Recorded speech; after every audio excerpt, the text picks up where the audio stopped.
So first off, what films are you looking forward to most in the new year?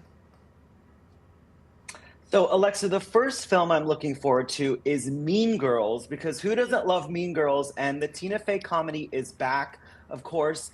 This is a new version, which is going to be a musical. So, we're going to see an all new cast and some returning cast coming back. And that comes out in January from Paramount. And one of the things I'm really excited about is the new Regina George, who is played by Renee Rapp.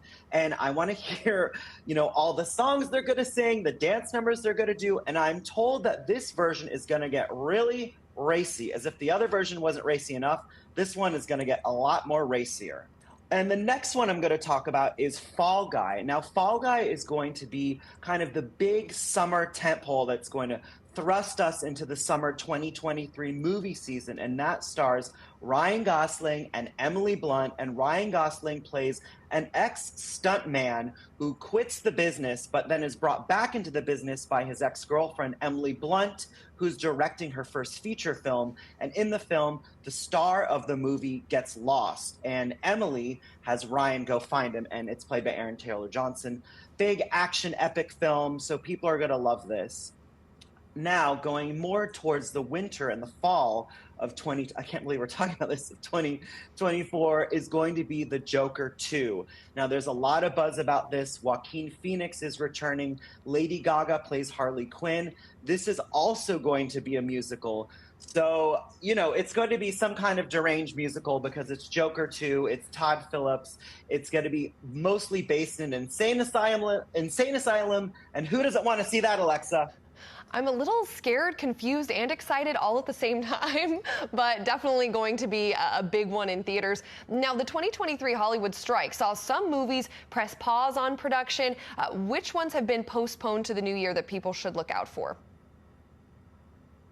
So the big one that got postponed from November and is now coming out in March is Dune 2. So Dune was obviously a huge epic film. It made over $400 million at the worldwide box office. And in this sequel, we're going to see Timothée Chalamet return. We're going to see Zendaya return. But we're also going to have newcomers like Austin Butler and Christopher Walken.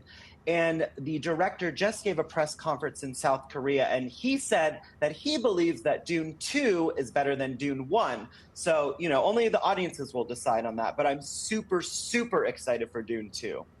Yeah, that's going to be a big one for sure, and such a great cast. Now, this year saw the animated Super Mario Brothers movie become the highest grossing animated film of the year.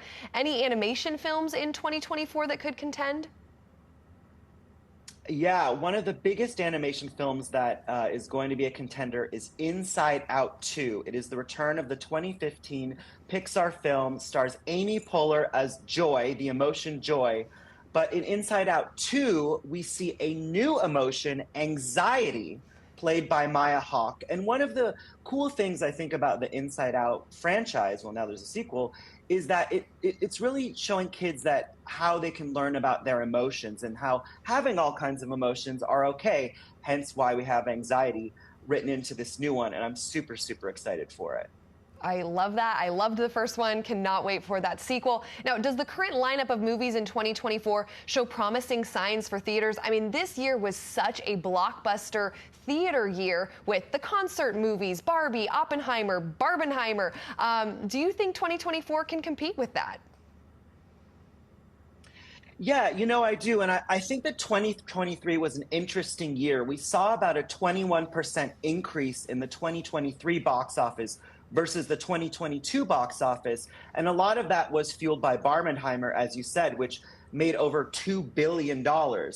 But the interesting thing about 2023 is because of the strike. So we saw a huge chunk of time where the box office kind of went down a little because actors weren't allowed to promote their films for 6 months, and that actually did cut into the box office.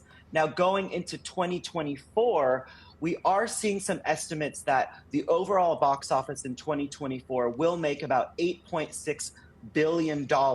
So we're inching more towards pre-pandemic levels, but we're not quite there yet, but I'm hopeful. I'm hopeful people will get back to the movies because there is nothing like the film-going experience in a theater. I could not agree more. Movie popcorn is like nothing else. TV host and pop culture expert Andrew Freund, thank you for joining us. And of course, we'll see you in 2024. Thanks, Alexa.